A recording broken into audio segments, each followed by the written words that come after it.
Mga ninong at ninang, naghanda ba kayong tulungan ng magkulang ng mga bata dito sa pagpapalaki ng bata upang maging mapagpili Kristiyan?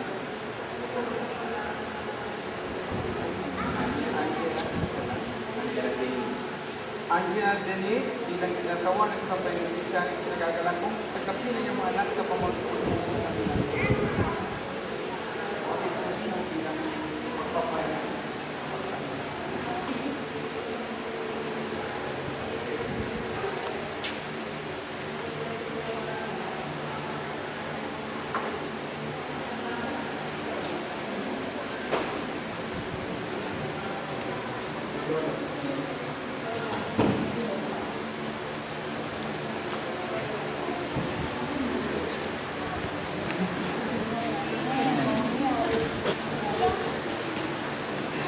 Ang salita ng Diyos ay kay San Marcos, may nagdala ng bata kay Jesus upang bilingin upang magkamay sa kanila kung nagkikaroon sila ng halaga. Nagalas makita sila sa kanila, ang bayari lumapit sa ating mga bata ng Jesus sapagkat sa mga tunay na lalaki ng may pagkakaroon nila. At inalagay silang bata at tinatanggal yung mga kamay sa kanila ng pagkakaroon sila. Ang mabuting balita ng Panginoon. Mga kapatid, manalangin tayo sa Diyos para sa batang ng ating tugon. Panginoon, dinggin mo kami. Panginoon, dinggin mo kami. Naway sa pamagitan ng misteryo ng pagkamagang muling pagkabuhay, naway paligon ng liwan ng batang ito, bigyan sila ng bagong buhay sa binyag, tanggapin sila sa banal na simbahan. Manalangin tayo sa Panginoon. Naway sa pamagitan ng binyag pupil, gawin mo ang pananampay makasunod maging saksi ng Ebanghelyo. Manalangin tayo sa Panginoon. Upang akayin siya sa banal na buhay at pinagaling Diyos na may kagalakan. Panginoon, ikay magpakatatag ngayon, magpasawalang hanggan.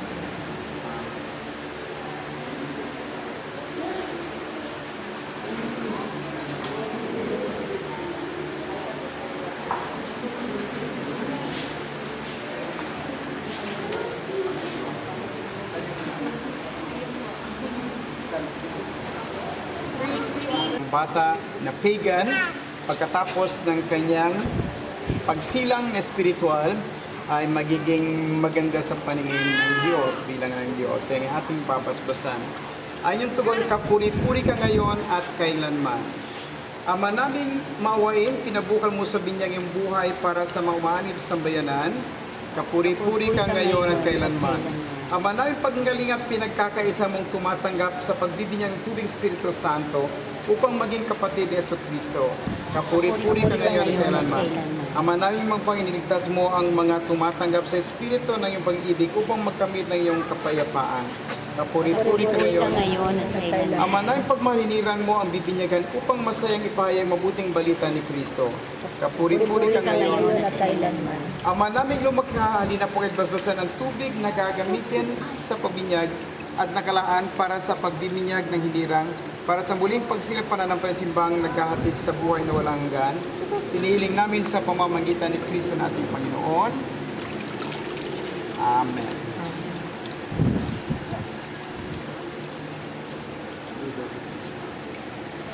So bago natin binyagan ng bata, ipayag muna natin ang pagsasakanan na...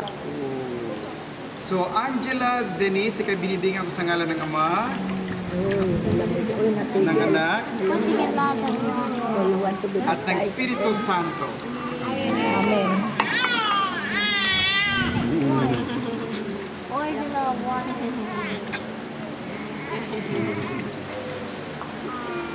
So ngayon Angela Denise, ngayong natangganap na ng Diyos sa mga Panginoong Kristo ang muling pagsilas ng Espiritu Santo, pahay na langis at pagpapakilala ng pagloko ng Espiritu Santo ay muling sinasabunyag. Maging matatag nawa ang batang ito sa kanyang Panginoong Kristo.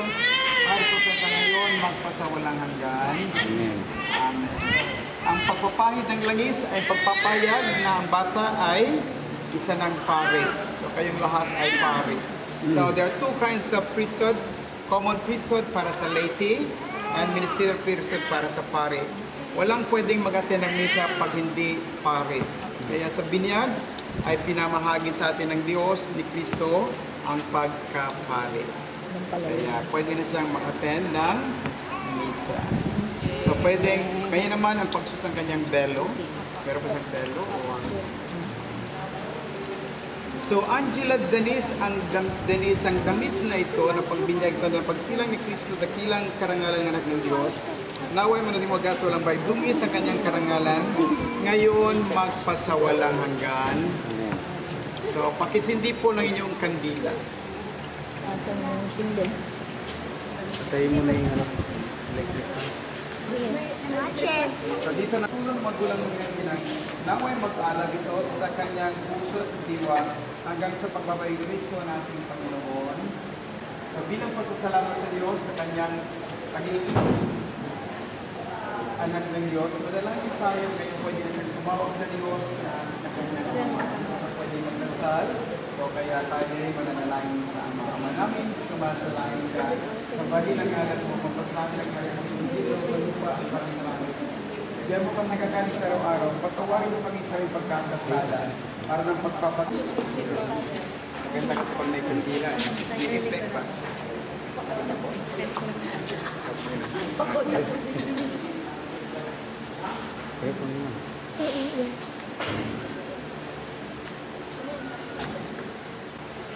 Ngayon, Angela Denise ay tinatanggap ka na ng bagong sakop ng ating simbahan. Pakipatay po ng kandila. Happy birthday! Amin po sa mga ninong at sa mga ninong. Amin. Bless.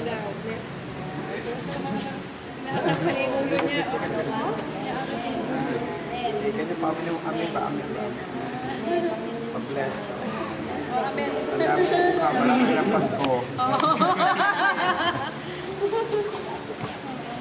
Sa mga lola, mga lolo, paamin sa apo. Sige, pwede na tayo magpa-picture. Pag-picture muna kayong dalawa.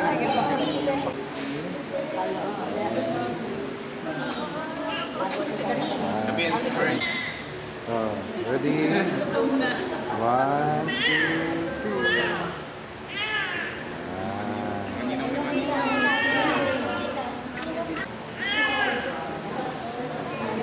Paano yan?